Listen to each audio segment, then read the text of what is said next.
90 రోజుల కోర్సు పూర్తి చేస్తే చాలు 100% ప్లేస్మెంట్ సపోర్ట్ తో సాఫ్ట్వేర్ జాబ్ మీ సొంతం. వెంటనే కోడ్ జ్ఞాన్ డెస్టినేషన్ ని సంప్రదించండి.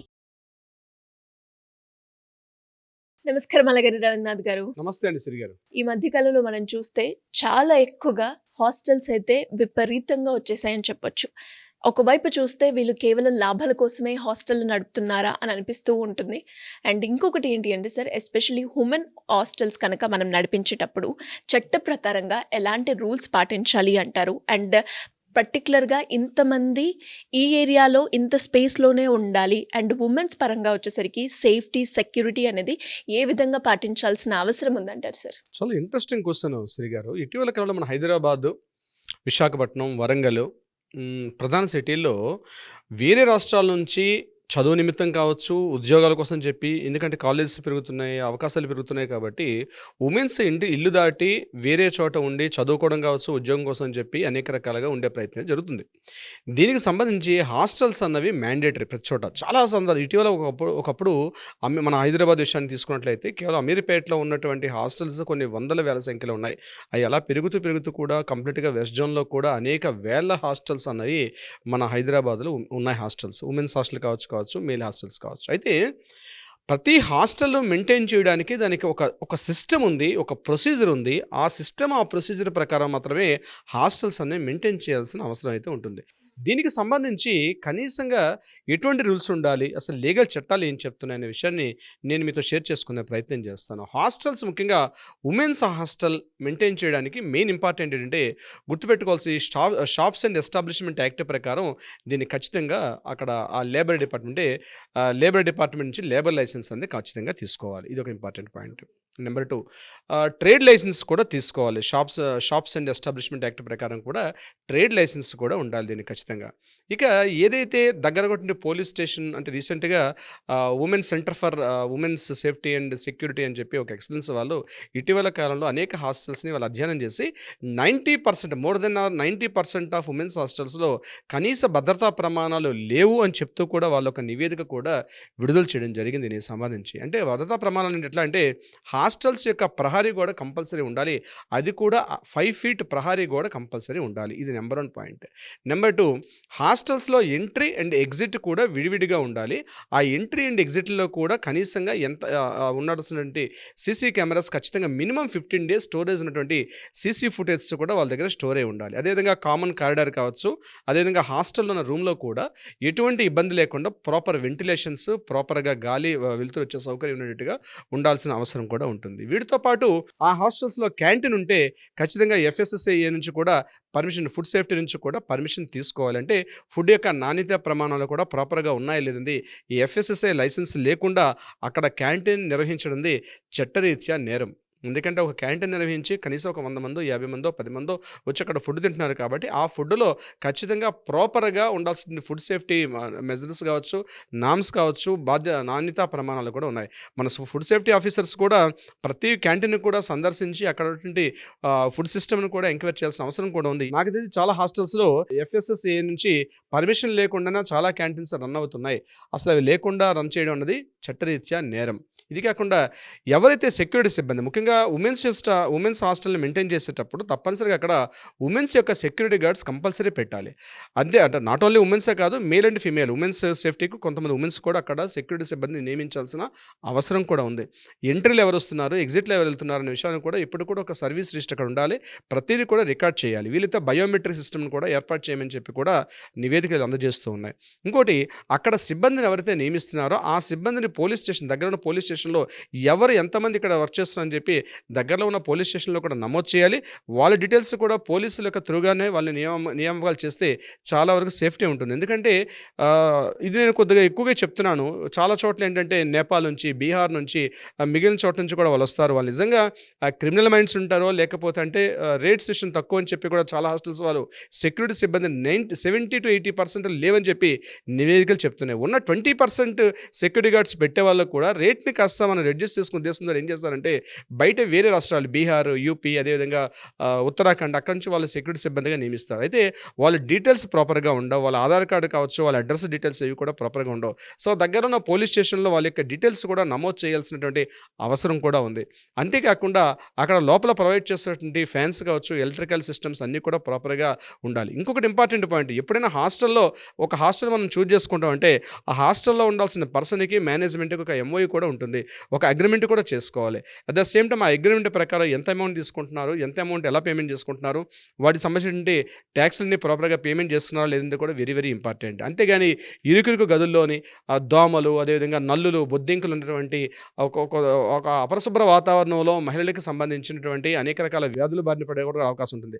At the same time commodes ఉన్నటువంటి టాయిలెట్స్ ఇవన్నీ కూడా ప్రాపర్గా ఎప్పటికప్పుడు మార్నింగ్ అండ్ ఈవినింగ్ అవన్నీ కూడా ఎప్పటికప్పుడు క్లీన్ చేసే అవకాశం కూడా చేయాల్సిన అవసరం అయితే ఉంటుంది. ఇది కాకుండా అక్కడ హాస్టల్ వార్డెన్స్ ఎవరైతే ఉంటారో ఖచ్చితంగా ఒక ఫిమేల్ స్టాఫ్ అక్కడ most of the female staff ఉండేటట్టుగా చూసుకోవాలి.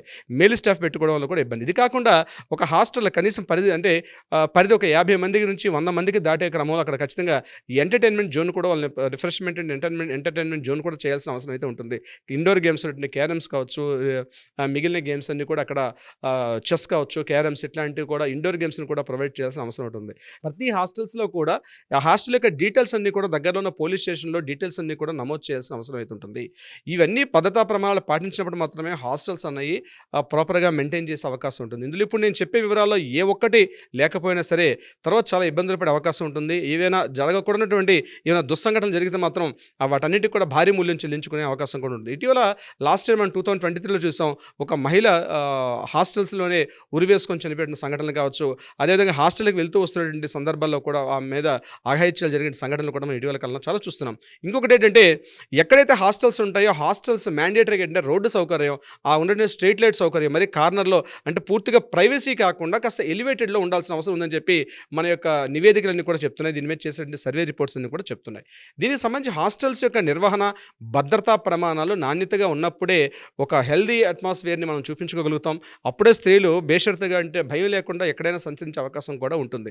ఇది కనీస ప్రమాణాలుగా చెప్పడం అయితే జరుగుతుంది. అంటే వితౌట్ ఎనీ లైసెన్స్ లేకుండా. ఇంకొకటి చాలా చోట్ల మొన్న ఒక నివేదిక కూడా ఇప్పుడు నేను చెప్పినట్టు centre for women's for study for women's అనేటువంటి గవర్నెన్స్ వాళ్ళు చేసిన సర్వేలు అయితే చాలా హాస్టల్స్లో ఉన్నటువంటి ట్రేడ్ లైసెన్స్ని రెన్యువల్ చేసుకోవడం కూడా లేదు. అది మ్యాక్సిమం 1 yearకి ఇస్తారు ట్రేడ్ లైసెన్స్. అవన్నీ కూడా ఆ 1 year లైసెన్స్లు అయిపోయి ఎక్స్పైర్ అయిపోయిన హోటల్ అవి కూడా రెన్యూ చేసుకునే ఉంటున్నారు. ఆన్లైన్ పేమెంట్స్ తీసుకోకుండా ఇట్లా మెయింటైన్ చేసుకోవడం, రెన్యువల్స్ చేసుకోకపోవడం వల్ల కూడా చాలా ఇబ్బందులు గురే అవకాశం ఉంటుంది. సిరిగారు, ఇది కాకుండా కేంద్ర ప్రభుత్వం స్త్రీ శిశు సంక్షేమ శాఖ నుంచి కూడా కొత్తగా సఖీ నివాస్ అనే పేరుతోటి కూడా కొన్ని హాస్టల్స్ని, ముఖ్యంగా వర్కింగ్ ఉమెన్స్ ఎక్కువగా ఎక్కడైతే ఉంటారో ఆ ప్రాంతాల్లో కూడా కేంద్ర ప్రభుత్వం సఖీ నివాస్ అనే పేరుతోటి కూడా వాటిని ఏర్పాటు చేసే పనిలో ఉన్నారు. ఇది కాకుండా ఎవరైతే విద్యార్థులు అంటే కాస్త చదువుకొని మేము కొంత ఫండింగ్ రేజ్ చేసుకోగలుగుతాం అనుకున్నటువంటి విద్యార్థులను కూడా ఎంకరేజ్ చేసే ఉద్దేశంతో సెంట్రల్ గవర్నమెంట్ అంటే ముఖ్యంగా కేంద్రీయ విశ్వవిద్యాలయాలు, అదేవిధంగా సెంట్రల్ గవర్నమెంట్ యూనివర్సిటీస్ కావచ్చు, సెంట్రల్ యూనివర్సిటీస్ కావచ్చు, అదేవిధంగా స్టేట్ గవర్నమెంట్లో ఉన్నటువంటి కొన్ని డిపార్ట్మెంట్స్ కూడా దీనికి నిర్భయ ఫండ్ అని ఒక ఫండ్ కూడా రేజ్ చేస్తున్నారు. దానికి సంబంధించి చాలా తక్కువ మొత్తంలో, చాలా తక్కువ రేట్లో ఇంట్రెస్ట్లు కూడా ఇస్తున్నారు. ఆ యొక్క లోన్స్ తీసుకుని కూడా ఒక హాస్టల్స్ మెయింటైన్ చేసుకోవడం కోసం చెప్పి ఇప్పుడు నేను చెప్పినటువంటి సఖీ నివాస్ అనే పేరుతోటి ఇప్పటికే గ్వాలియర్, ఢిల్లీ, అదేవిధంగా అలహాబాద్ ఈ ప్రాంతాల్లో చాలా హాస్టల్స్ సెంట్రల్ గవర్నమెంట్ కూడా అక్కడ మీకు రీసెంట్గా కూడా బెంగళూరులో కూడా ఈ సఖీ నివాస్ పేరుతోటి కూడా కొన్ని హాస్టల్స్ మెయింటైన్ చేస్తుంది. అది టోటల్గా కూడా స్త్రీ శిశు సంక్షేమ శాఖ ఉమెన్ వెల్ఫేర్ డిపార్ట్మెంట్ నుంచి కూడా మెయింటైన్ చేస్తూ ఉన్నాయన్నమాట. ఇప్పుడు నేను చెప్పే భద్రతా ప్రమాణాలు చాలా చోట్ల ఉన్నాయి. హైదరాబాద్లో మరి అవి ఇంప్లిమెంట్ అయ్యా లేదంటే అది రిపోర్ట్స్ మనం పరిశీలించాలి వాటికి సంబంధించి. So central government not only ఒక ప్రైవేట్ యాజమాన్యం వాళ్ళు మాత్రం హాస్టల్స్ మెయింటైన్ చేయకుండా సెంట్రల్ గవర్నమెంట్ కూడా దీనికి సంబంధించి చాలా ఏర్పాట్లు కూడా ముందుకు చేస్తున్నారు. సిరిగారు, సరే, ఎవరైనా కూడా ఇప్పుడు మీరు చెప్పినట్టుగా హాస్టల్లో కనుక చాలామంది అమ్మాయిలు కూడా అంటే ఫుడ్ సరిగ్గా పెట్టకపోవడము, లేదు అంటే హాస్టల్లో సెక్యూరిటీ గార్డ్ అనేది లేకపోవడము, దాంతోపాటు వార్డెన్ తనకు వచ్చినట్టుగా వల్గర్ లాంగ్వేజ్ యూస్ చేయడము, ఇలాంటివి మనం హాస్టల్లో చూస్తూ ఉంటాం. అండ్ మీరు చెప్పినట్టుతో పాటు ఇలాంటి ఎవరైనా కూడా ఫేస్ చేస్తూ ఉంటే చట్ట ప్రకారంగా ఎవరైనా కూడా యాక్షన్ తీసుకోవాలి అంటే వాళ్ళకి ఎలాంటి శిక్షలు పడే అవకాశం ఉందండి? సిరిగారు, ప్రధానంగా ప్రతి ఒక్క హాస్టల్లో కూడా ఒక legal adviser is the mandatory. ప్రతి ఒక్క హాస్టల్కి కూడా నేను ఈ యొక్క వేదిక ద్వారా చెప్పబోయేది ఏంటంటే ప్రతి లేడీస్ ఉమెన్స్ హాస్టల్లో కూడా ఒక లీగల్ అడ్వైజర్ని అపాయింట్ చేసుకోవడం వల్ల చాలా ఉత్తమం. ఎందుకంటే డైలీ రూల్స్ మారుతూ ఉన్నాయి. ఆ రూల్స్ ప్రాపర్‌గా లేకపోతే మీరే లీగల్ కాన్సిక్వెన్స్ ఫేస్ చేసే అవకాశం కూడా ఉంటుంది. నేను చెప్పేది హాస్టల్స్‌ని మెయింటైన్ చేసే వ్యక్తుల గురించి చెప్పేది. ఇకపోతే ఇప్పుడు ఎవరైతే అక్కడ సఫరర్స్ ఉంటారో, ఇప్పుడు మీరు చెప్పినట్టుగా ఫుడ్ సేఫ్టీ ప్రాపర్‌గా లేదు, ఫుడ్ బాలేదు అనుకున్నప్పుడు భయపడాల్సిన అవసరం అయితే లేదు. ఎఫ్ఎస్ఎస్ఐ నుంచి అనుమతులు ఉన్నాయా లేదా అనేది ఇంపార్టెంట్ థింగ్ అక్కడ. గుర్తుపెట్టుకోండి, ఏ హాస్టల్‌లో అయితే మహిళలు మన సోదరిమణులు ఎక్కడెక్కడైతే ఉన్నారో మీ హాస్టల్ క్యాంటీన్ నిర్వహించడానికి ఎఫ్ఎస్ఎస్ఐ నుంచి అనుమతి అవసరం. అనుమతి లేకుండా అక్కడ క్యాంటీన్ నిర్వహించకూడదు.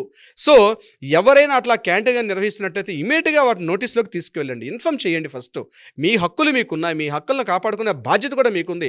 సో ప్రతి మహిళకు కూడా కొన్ని హక్కులు ఉంటాయి, హక్కులతో పాటు బాధ్యతలు కూడా ఉంటాయి. మీకు ఏదైతే ఇబ్బందులు పడుతున్నట్టుగా హాస్టల్స్లో ఉన్నట్లయితే ఇమీడియట్గా కన్సల్ట్ డిపార్ట్మెంట్కి ఇన్ఫామ్ చేయండి. ఇన్ఫామ్ చేసినప్పుడు వాళ్ళు తగిన చర్యలు తీసుకునే విధంగా ఉంటారు. ఇప్పుడు నేను చెప్పినటువంటి ఈ భద్రతా ప్రమాణాలు పాటించకపోవడం, ముఖ్యంగా మీ ఇందాక మీరు ఏం చేసినట్టుగా ఫుడ్ అండ్ సేఫ్టీ విషయంలో, అంటే ఆ నాణ్యతాపరంగా ఉన్నటువంటి ఫుడ్ క్వాలిటీ లేకపోతే ఇమీడియట్గా వాళ్ళు ఇన్ఫామ్ చేయండి.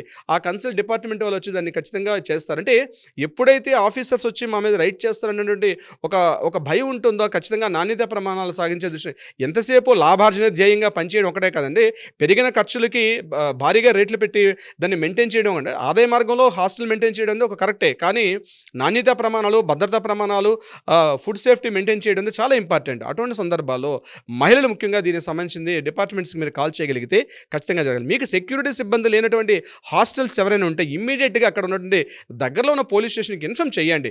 వాళ్ళు ఖచ్చితంగా వచ్చి మాట్లాడి అక్కడ నియమించే అవకాశం, ఎందుకంటే ఒక 50 మందో, ఒక 10 మందో, 40 మందో మహిళలు ఉన్నటువంటి ప్రదేశాల్లో అటువంటివి లేకుండా పోతే ఏదైనా జరగకూడని సంఘటన జరిగితే బాధ్యత అనేది తర్వాత తప్పు జరిగిన తర్వాత సరిదిద్దుకోవడం కన్నా దాని ప్రివెన్షన్ ఈజ్ వెరీ వెరీ చాలా ఇంపార్టెంట్. ఎందుకంటే రకరకాల చోట్ల నుంచి వస్తారు, నార్త్ ఇండియన్స్ వస్తారు, సౌత్ ఇండియన్స్ ఉంటారు, రకరకాల ప్రాంతం నుంచి రకరకాల భాషలు మాట్లాడే ఒకే చోట ఉంటారు. కాబట్టి ఎవరి యొక్క వ్యక్తిగత విషయాలు ఎలా ఉంటే తెలియదు. కాబట్టి ఖచ్చితంగా అక్కడ ఒక రిజిస్టర్ మెయింటైన్ చేయాలి, సీసీ కెమెరాస్ మెయింటైన్ చేయాలి, భద్రతా సిబ్బంది తప్పనిసరిగా ఉండాల్సిన అవసరం అయితే ఉంటుంది సిరిగారు అక్కడ. దీనికి సంబంధించి ఎవరికైనా ఎనీ డౌట్స్ ఉంటే కిందగా స్క్రోల్ అవుతున్న నెంబర్ని కాంటాక్ట్ చేయండి. మన లీగల్ టీం వాళ్ళకి అప్రోచ్ అవుతారు, సలహా సంప్రదింపులు ఇచ్చే అవకాశం ఉంటే అవి కూడా ప్రయత్నం చేస్తారు. అది కాకుండా ఏదైనా న్యాయపరంగా పరిష్కారం కావాలంటే కూడా తప్పనిసరిగా మీకు తగిన విధంగా సలహా సంప్రదింపులు చేసే అవకాశం కూడా ఉంటుంది. సిరిగారు, thank you sir, thank you so much. Thank you so much. Suman టీవీలో మీ పర్సనల్ అండ్ బిజినెస్ ప్రమోషన్స్ కోసం కింది నెంబర్కి కాంటాక్ట్ చేయండి.